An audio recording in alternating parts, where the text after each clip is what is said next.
6 মাসের নিচের বাচ্চাগুলিকে তো বুকের দুধ খাওয়াচ্ছে না, সেইভাবে আক্রান্ত হচ্ছে। গবেষকরা বলতেছে যে মায়ের শরীরের অপুষ্টির জন্যই আসলে বাচ্চাদের হাম হচ্ছে, এবং মায়ের শরীরে থেকে বাচ্চার শরীরে পুষ্টিটা আসবে কোথা থেকে? বুকের দুধের মাধ্যমে। এখন মা যদি বাচ্চাকে বুকের দুধ না খাওয়ায় তো পুষ্টিটা তো বাচ্চার শরীরে ট্রান্সফার হচ্ছে না। এই অ্যান্টিবডিটা বাচ্চার শরীরে তো ট্রান্সফার হতে হবে, তারপরে তো আমরা বাচ্চার 9 মাস হবে তখন আমরা বাচ্চাকে ফার্স্ট ডোজ হামের টিকা দিব, কিন্তু তার আগেই তো বাচ্চা আক্রান্ত হয়ে যাচ্ছে। 6 মাসের নিচের বাচ্চাগুলিকে তো বুকের দুধ খাওয়াচ্ছে না, সেইভাবে আক্রান্ত হচ্ছে। 6 মাসের উপরের বাচ্চাগুলিকে মায়ের দুধের পাশাপাশি যে একটু অন্য খাবার খাওয়াবে, ঘরে তৈরি পুষ্টিকর খাবার, সেটাও খাওয়াচ্ছে না। না খায় বাচ্চাগুলি আসলে বেশি আক্রান্ত হয়ে খারাপ হয়ে যাচ্ছে। মায়ের বুকের দুধ খাওয়াইতে হবে বাচ্চাকে।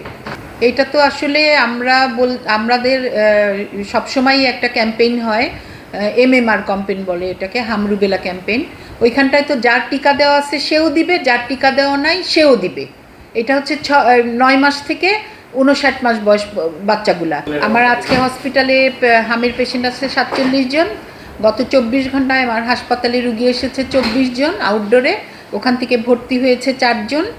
আর আজকে আমার হসপিটাল থেকে গত 24 ঘন্টায় ছুটি হয়েছে 11 জন। আমার এখন হসপিটালে কয়েকদিন ধরেই হামের রুগী আর মৃত্যু নাই।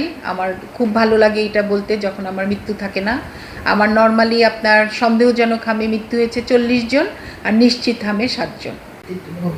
যখন সে 1 বছর 2 বছর 3 বছর 4 বছর সে ওষুধ এবং বিভিন্ন রকমের রেমেডি নিয়ে তারপর যখন তার বাচ্চাটা কনসিভ করে, নর্মাল ডেলিভারি হতে গেলে তো একটুখানি সময় লাগবেই, বাচ্চাও খারাপ হয়ে যেতে পারে, ওই রিস্কটা তারা নিতে চায়। আর আপনাদের যারা ভর্তি হচ্ছে তাদের আসলে কোন ধরনের শিশুদের রিকভার করতে সময় বেশি লাগছে? যারা ওই যে একটু লো সোশিও ইকোনমিক কন্ডিশন, সেইগুলো বাচ্চাগুলোই তো বেশি খারাপ হচ্ছে, কারণ ওদের যে তার শরীরেরও পুষ্টি নাই। আমার উপরে ভর্তি আছে একটা মেয়ে, সেই মেয়েটার বাচ্চাটার বয়স 7 মাস, আপনি দেখলে মনে করবেন 3.5 কেজি ওজন।